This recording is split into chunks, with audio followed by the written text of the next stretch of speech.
प्रिय विद्यार्थियों, हम पिछली कक्षा में केशव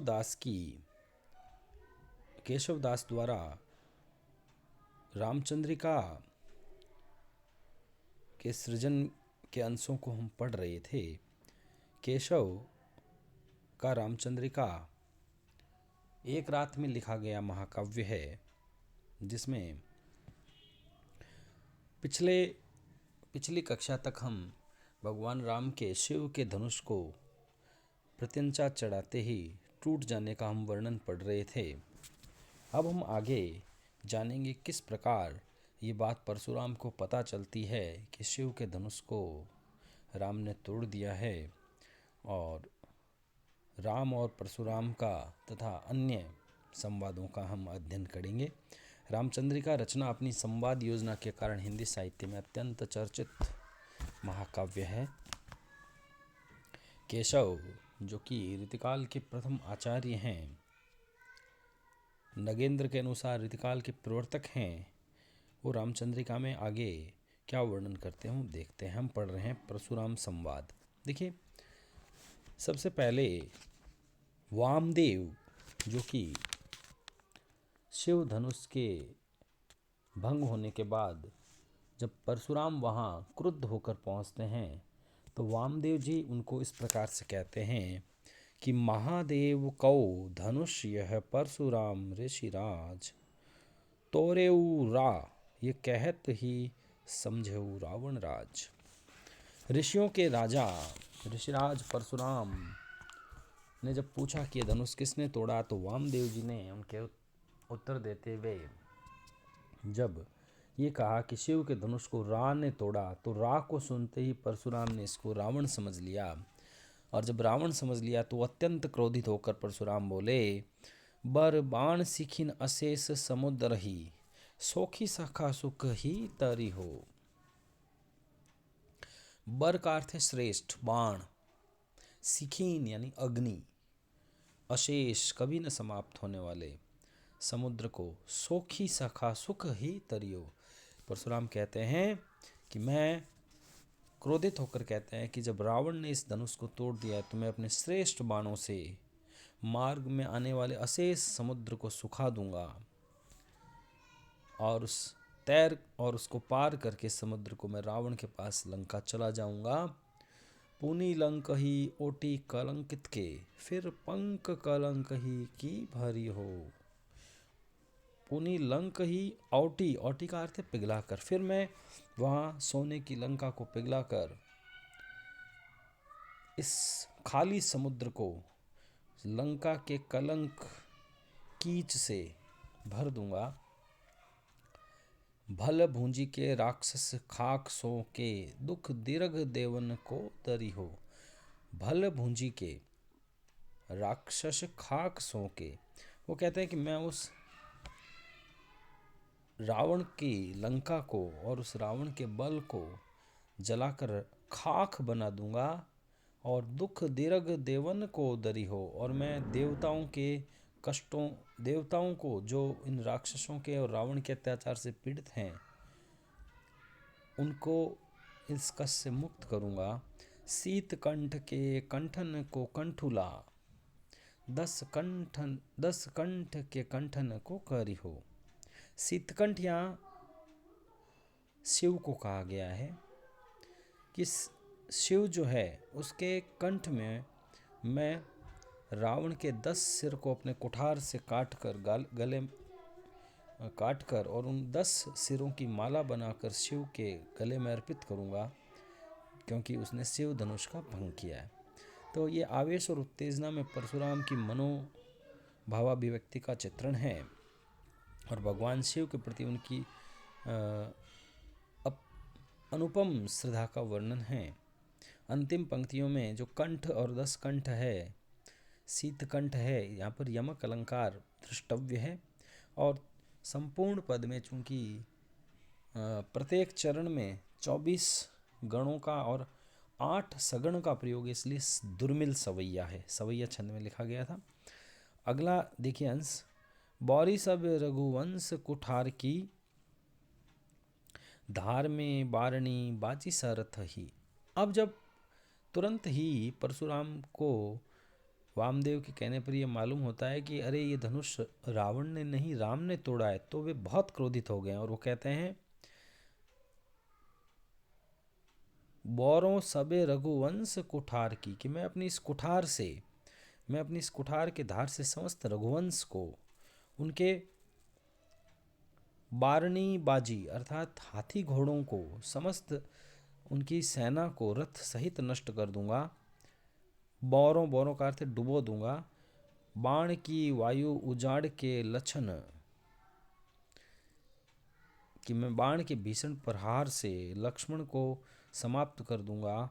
लक्ष्य करो अरिहा समरथ ही, और अरिहा शब्द है शत्रुघ्न के लिए, अरिहा शब्द का अर्थ है शत्रुघ्न, और मैं उस ताकतवर समर्थ शत्रुघ्न को भी जो है मौत की घाट उतार दूंगा। राम ही वाम समेत पठैवन, राम को वाम सहित पत्नी सहित जो है वन में भेजकर कोप के भार में भूंजो भरत ही, और अपने दुख की अग्नि में भरत को जो है क्रोध के भांड में भूंज दूंगा। जो धनु हाथ धरे रघुनाथ, तो आजू अनाथ करो दशरथ ही, और जो धनुष में हाथ रखे हुए श्री राम हैं उनका मैं सामना करके, मेरे सामने यदि वो धनुष, मेरे सामने जो उन्होंने शिव का धनुष उठाया है, उस हेतु मैं उनको नष्ट करके मैं समस्त रघुवंश के मूल को, दशरथ को अनाथ कर दूंगा। तो इस प्रकार से यहाँ क्रोध की व्यंजना हुई है परशुराम जी के। आगे देखिए, राम देखी रघुनाथ रथ ते उतरे, बेगी द्वय रहे भरत को हाथ, आवत राम बिलोकियो। राम देखी रघुनाथ, श्री राम ने क्रोध में आए हुए परशुराम को देखा तो शीघ्रता से रथ से उतरे, बेगी दय, शीघ्रता से रथ से उतरे, बेगी का मतलब शीघ्र ही, भरत का हाथ उन्होंने अपने हाथ में थाम रखा था और परशुराम की ओर चल पड़े। तब परशुराम ने श्री राम को देखा। किस प्रकार से देखा वो हम आगे पढ़ते हैं। परशुराम शिव धनुष के भंग होने पर जब परशुराम आए और श्री राम और लक्ष्मण के रूप सौंदर्य को देखकर एक बार वो मोहित हो गए और अपने मन में ये सोचने लगे, अमल सजल घनश्याम बपू केशोदास। केशवदास जी कहते हैं कि एकदम निर्मल, सजल, अत्यंत आकर्षक, घनश्याम, काले बादलों के समान सुंदर श्री राम को बताया गया है। चंद्र होते चारों मुख, सुखमा को ग्राम है। चंद्र के समान उनका मुख और सुखमा यानी सौंदर्य, सुषमा को ग्राम है, कि इनको देखकर ऐसा लगता है कि तो सुख और सौंदर्य के आगार हैं, चंद्रमा के समान हैं। राम की बड़ी बड़ी कमल के समान आंखें, कोमल कमल दल दीर्घ विलोचनी, सौदर समान रूप न्यारो न्यारो नाम है। सौदर समान रूप, सौदर का मतलब सहोदर, ये दोनों सहोदर भाई जो है एक जैसे रूप वाले, लेकिन इनका अलग अलग नाम है। बालक बिलोकियत पूर्ण पुरुष गुण, कि इस राजकुमार में, इस राम में पूर्ण पुरुष का भान हो रहा है, अर्थात भगवान विष्णु का भान हो रहा है। मेरो मन मोहियत, ऐसो एक जाम है, और इन्होंने अपने रूप और गुणों से मेरे मन को मोह लिया है। मैं वीतरागी सन्यासी व्यक्ति भी इनके प्रेम पाश में बंध गया हूँ। बैर मानी वामदेव की धनुष तोरो इन, जानत हो 20 राम वेश काम है। देखिए अंतिम पंक्ति में किस प्रकार से उन्होंने एक प्राचीन कथा का चित्रण किया है कि एक पुराण में ये लिखा गया है कि कामदेव ने देवताओं के अनुरोध पर शिवजी की तपस्या भंग करने का प्रयास किया, तो शिवजी ने उन्हें अपनी तीसरी आंख को की ज्वाला से उन्हें भस्म कर दिया कामदेव को। तो कामदेव जी का शिवजी से पुराना बैर है। अब यहाँ पर उसी की बात करते हुए, उसी कथा को उद्धृत करते हुए केशवदास जी कहते हैं कि ऐसा लगता है जैसे कामदेव ने अपने बैर चुकाने के लिए, अपनी दुश्मनी चुकाने के लिए राम के रूप में अवतार लिया है और शिव के धनुष को तोड़कर अपना प्रतिशोध लिया है।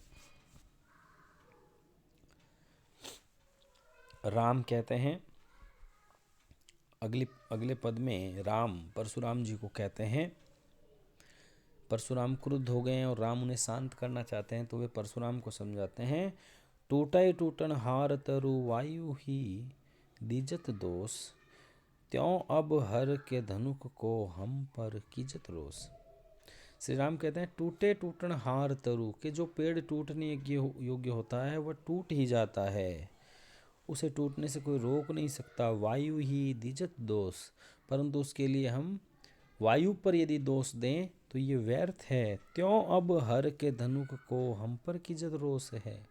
इसी प्रकार से शिवजी के धनुष के टूटने पर आप हम पर क्रोध कर रहे हैं, ये क्रोध उचित नहीं है। हम पर कीजत रोष काल गति जानी न जाई। आप हम पर रोष कर रहे हैं, आपको काल की गति पर, परिवर्तनशील समय का विचार करना चाहिए। काल की गति कोई थोड़ी जान सकता है। होनहार होए रहे, मिटे मेटो न मिटाई, कि जो होनहार होता है अर्थात जो होनी होती है, जो घटना नियत होती है वह होकर रहती है, उसे कोई नहीं रोक सकता। मिटाए मेटी न मिटाई, हम चाहे कितनी भी कोशिश कर लें वह मिटाने पर भी नहीं मिटती है। जब होनहार बलवान है, होनहार होए रहे, मोह मद सबको छूटे, जब होनी होती है, होनी बलवान होती है, होनी होकर रहती है, तो हमारा मोह और मद करना व्यर्थ है।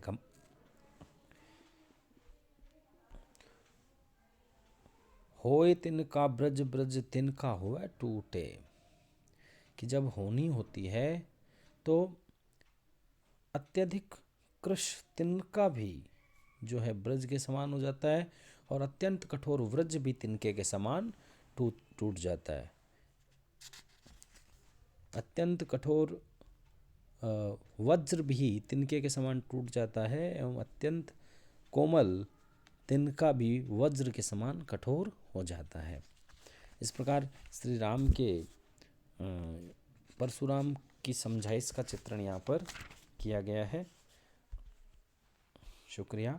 आप इन काव्य प्रसंगों का भाव सौंदर्य, शिल्प सौंदर्य अपने नोटबुक में लिखकर मुझे व्हाट्सएप पर भेजेंगे।